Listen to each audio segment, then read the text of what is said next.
Meu nome é Galeno de Pérgamo. Sou o melhor médico que Roma já teve, e eu sei disso porque fui eu quem fugiu. O homem à minha frente tem 38 anos.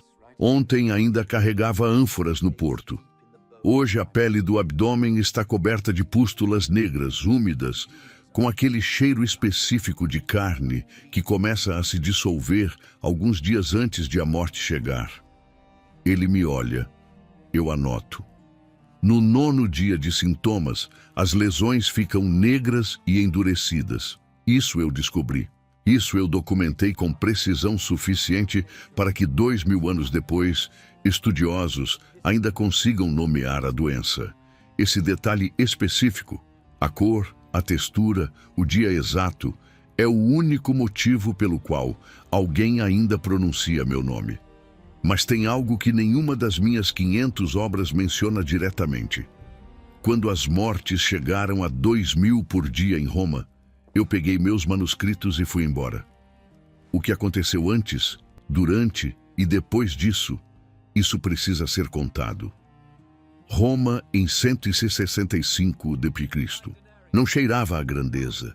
Cheirava a lã úmida, estrume de cavalo e o suor de 1 milhão de corpos vivendo sobrepostos em insulae de 6 andares, onde a água não chegava ao 3º andar.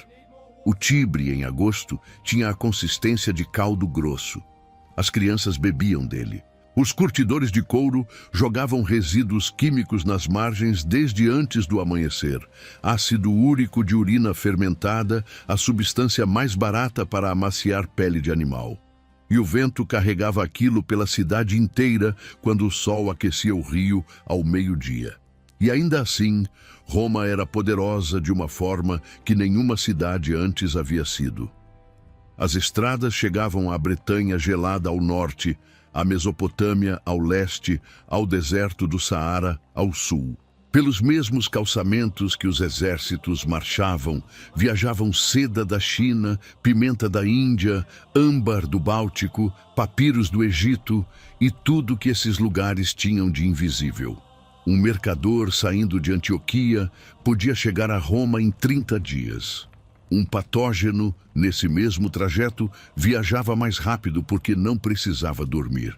Eu havia chegado à cidade em 162 d.C., convocado inicialmente para tratar gladiadores. Depois, filhos de senadores. Depois, o próprio imperador. Marco Aurélio era diferente de todos os outros pacientes. Quando eu entrava nos seus aposentos às 5 da manhã, ele sempre acordava antes do sol, invariavelmente havia papiros cobertos de escrita à beira do leito. Filosofia, perguntas sem resposta sobre a natureza do sofrimento humano e sobre como manter a razão quando o mundo insiste em ser irracional. Eu deveria ter percebido que ele estava se preparando para algo específico, que aquelas perguntas não eram abstração, eram treino. O Império em 165 estava no auge que sempre precede a fratura. 2 imperadores no trono ao mesmo tempo, Marco Aurélio e seu co-imperador Lúcio Vero. Os exércitos marchavam contra os partas no leste, e as vitórias chegavam por mensageiros suados a cada semana. A cidade celebrava. Ninguém sabia que os soldados vitoriosos estavam trazendo algo de volta nas dobras das suas túnicas, nos poros da pele, no ar que expeliam ao respirar dentro das tendas lotadas. Seleucia, outono de 165 d.C. As legiões de Lúcio Vero acabavam de saquear a cidade. Entre os espólios, ouro, mármore, escravos, objetos rituais do templo de Apolo. Uma fonte antiga, não a mais confiável, eu reconheço, diz que ao abrirem um relicário lacrado no santuário, uma névoa fina escapou. Os soldados riram da história. 3 dias depois, os primeiros adoeceram. O sintoma inicial é projetado para enganar: febre baixa, dor nos olhos, não intensa, apenas o tipo de ardência que parece excesso de sol. Um ressecamento na garganta que qualquer homem atribuiria ao pó da marcha. O soldado continua andando, continua dormindo junto dos outros 79 homens de sua centúria. Continua usando a mesma água, o mesmo pão, o mesmo ar fechado e quente da tenda de couro que não foi arejada desde a Síria. Ele tosse uma vez. No quinto dia, diarreia que não para, que esvazia o corpo de uma forma que vai além da física. Há algo no olhar de um homem com diarreia severa que é a expressão de quem começa a entender que o próprio organismo não é mais aliado. No sétimo dia, a garganta enegrece por dentro. A voz some. Engolir passa a doer de um modo que faz o homem pensar 2 vezes antes de tomar água. No nono dia, as pústulas. Fui o primeiro médico a descrever essas pústulas com precisão suficiente para que pesquisadores modernos, 2 milênios depois, pudessem identificar a doença. Negras, endurecidas no centro, distribuídas por todo o corpo como um mapa de algo que não deveria ser cartografado. O paciente que chegasse ao 10º dia às vezes sobrevivia, com cicatrizes que duravam a vida toda, com visão comprometida, com o rosto marcado de uma forma que, nas décadas seguintes, passou a identificar sobreviventes nas ruas de Roma tão claramente quanto uma tatuagem. Metade não chegava ao 10º dia. As legiões voltaram para Roma na primavera de 166. Mais de 200 mil homens atravessando as grandes vias que ligavam o Oriente à capital, parando em tabernas ao longo do caminho, dormindo em albergues onde os cobertores não eram lavados entre um hóspede e outro, comprando pão nas mesmas bancas onde a cidade comprava pão, cruzando nos portões com os camponeses que vinham vender legumes, com os viajantes que seguiam para o norte, com os comerciantes que tinham rotas para a Gália, para a Hispânia, para a Germânia. A doença não precisou de nenhuma ajuda. Em 166, os primeiros casos apareceram nos bairros do Porto de Óstia. Em 167, havia chegado ao Palatino. Em 168, Marco Aurélio e Lúcio Vero marcharam pessoalmente para o fronte do Danúbio, em parte para conter os bárbaros que aproveitavam o colapso das legiões, em parte porque Roma estava se tornando impossível de governar a partir de dentro. Lúcio Vero morreu em 169.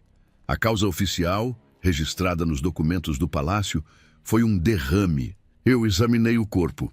Não escrevi o que vi. 2.000 mortes por dia em Roma, no pico da epidemia. Esse número específico não aparece nos livros que a maioria das pessoas leu. Está nas minhas anotações clínicas, que sobreviveram porque eu os levei comigo quando fui embora. Os corpos eram deixados nas ruas antes do amanhecer. As famílias com recursos enterravam seus mortos na mesma semana. As sem recursos esperavam que alguém viesse recolher. E essa espera, às vezes, durava dias. O cheiro de Roma naquele inverno era de madeira queimada, misturada com cal viva e algo mais fundo, orgânico, adocicado de uma forma que se prende nas narinas e não sai nem depois do banho. Vi coisas que não registrei em nenhum tratado. Um pai que trancou o filho doente do lado de fora do apartamento e jogou comida pela janela durante 8 dias. Não por crueldade, por pânico.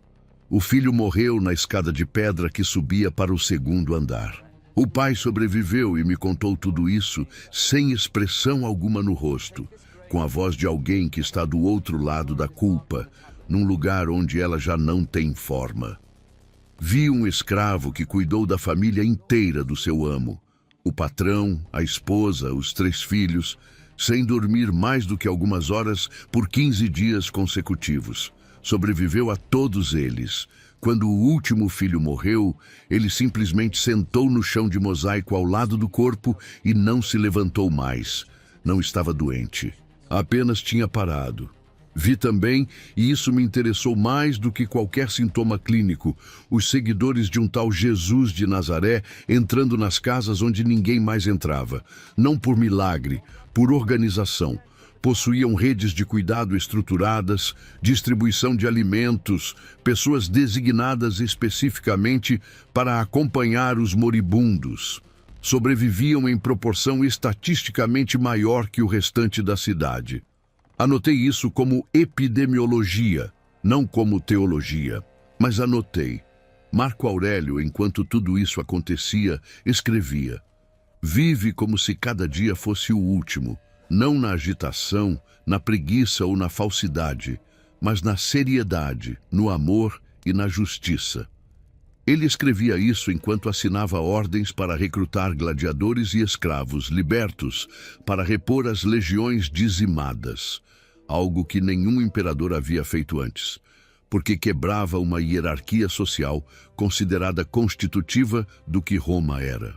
Ele fez assim mesmo, com a consciência clara do que aquilo significava, porque as fronteiras do Danúbio não esperariam pelo protocolo. E eu recebi uma carta de Pérgamo informando que minha presença era urgentemente necessária em casa por razões familiares. Eu mesmo escrevi essa carta. Saí de Roma em 168 com poucos pertences e todos os meus manuscritos. Marco Aurélio me chamou de volta por escrito logo depois, com o tom de um homem que entende, mas que não vai fingir que não percebeu. Voltei. Tornei-me seu médico pessoal no fronte do Danúbio, onde a praga circulava pelos acampamentos junto com o frio e a lama de março. Nunca escrevi sobre o período em que estive ausente de Roma. Esse silêncio específico nos meus textos é o único lugar onde a desonestidade é visível. A praga de Antonino. Esse nome é moderno, dado pelos historiadores em homenagem à dinastia. Eu nunca a chamei assim. Matou entre 5 e 10 milhões de pessoas ao longo de 15 anos. Algumas estimativas chegam a 18 milhões. Nenhum número é preciso, porque os mortos pobres não geravam documentação. O exército romano nunca voltou ao que era antes. As legiões que marcharam para a Pártia em 161 eram compostas de cidadãos romanos com treinamento desde a adolescência, com a coesão de unidades que haviam lutado juntas por décadas. As que defenderam o Danúbio em 172 incluíam gladiadores, escravos libertos e germânicos recrutados às pressas, sem os meses de formação que a doutrina romana exigia. A qualidade militar deteriorou de uma maneira que os historiadores posteriores chamarão de ponto de inflexão, e estarão certos. O comércio nas rotas orientais encolheu. Aldeias inteiras no interior da Gália e da Espanha foram abandonadas, não pela doença, mas pelo colapso das cadeias de abastecimento que dependiam de Roma funcionar em escala plena. Pequenos proprietários que dependiam dos mercados urbanos perderam a razão de existir como proprietários. E há uma consequência que raramente aparece nos livros de história. A praga acelerou o crescimento do cristianismo de forma mensurável e documentável. As comunidades que cuidavam dos doentes quando ninguém mais cuidava ganharam reputação, legitimidade e membros em proporção direta à escala do desastre. 200 anos depois, o Império adotaria essa religião como oficial. Traçar uma linha direta da praga de Antonino ao Édito de Milão é especulação, mas não é especulação irresponsável. Marco Aurélio morreu em 180, possivelmente da mesma doença que havia observado por 15 anos, em Viena, no fronte do Danúbio. Não havia mais dúvida sobre o que os sintomas significavam. Eu o sabia, ele o sabia, e não há nenhum registro de que qualquer um dos dois mencionou isso em voz alta. Os escritos que ele produziu durante as campanhas, à noite, depois de assinar ordens de batalha, com a praga circulando a 200 metros da sua tenda, tornaram-se o livro que chamamos de Meditações. Ele não escreveu para ser publicado, escreveu para si mesmo, para treinar a própria mente a permanecer inteira enquanto tudo ao redor se dissolvia. Sobrevivi à praga. Vivi, segundo alguns registros, até os 87 anos. Embora eu desconfie de números que a posteridade atribui a si mesma. Das minhas 500 obras, a maioria se perdeu num incêndio no Templo da Paz em 192. O que resta é suficiente para manter meu nome nos livros. suficiente também para deixar registrado com toda a clareza que a honestidade médica exige que o melhor médico de Roma foi embora quando Roma mais precisava de médicos. Marco Aurélio escreveu as Meditações com 2.000 pessoas morrendo por dia ao redor dele, não como conforto para os outros, como sobrevivência própria.